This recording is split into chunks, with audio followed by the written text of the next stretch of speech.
This is the plaza of the Seagram Building in New York. Late morning. With a time-lapse camera, we were testing a hypothesis. The sun, we were pretty sure, would be the chief factor in determining where people would sit or not sit.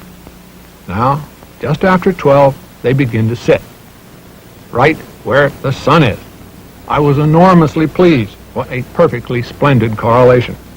It was quite misleading, as we would see later, but it was a very encouraging way to start.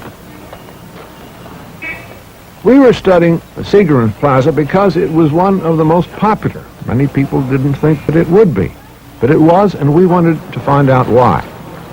Our research group, the Street Life Project, had been observing other kinds of city spaces. One was a block of 101st Street in East Harlem. We didn't know it at the time, but almost every factor that later we were to find was important for a city space, we could have found out right here. The clues were right under our noses.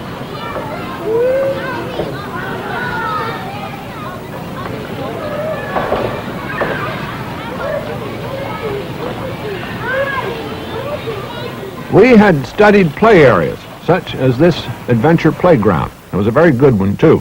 Wonderfully messy, lots of dirt and mud and the water that kids love so much. Sometimes it was crowded, and this was a problem that we were very interested in because we had started out with great concern over the problem of urban overcrowding. But the more we studied this play area and other play areas, the more we began to realize that the great problem of these spaces is not overuse, but underuse. Even this playground, a very good one, on a day like now, which is a beautiful day in July, sometimes is almost completely empty except for the play directors. When we looked at the center of the city, we found underuse was even more apparent. Most office building plazas were empty most of the time, even at lunch on a beautiful day. Now, it wasn't meant to be that way. The city had been giving bonuses, floor space bonuses, to builders for providing plazas. If the builders did, they could add more floors to their building. And so they did. They built the extra floors and got all that extra money, and in return, they gave these empty spaces. In other cities, whether through the bonus provision or not, builders seem to come up with the same kind of dreary, empty spaces.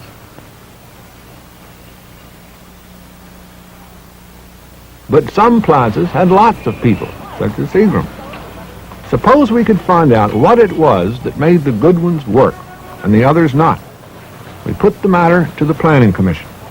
They said if we could nail down the answers, back them up with facts, they would draw up a new zoning resolution for open spaces. So we went to work. We set up cameras for time-lapse coverage of a cross-section of spaces, about 14 plazas and 3 small parks. But our main technique was simple, direct observation. We made up maps for each of the spaces, and then we would go around periodically and map where the people sat, what they were doing, what the time of the day was, the temperature, and so on. And it doesn't take much longer to do this than to make a simple head count.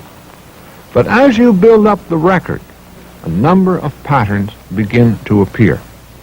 The first thing that strikes you is the extraordinary diversity of activity.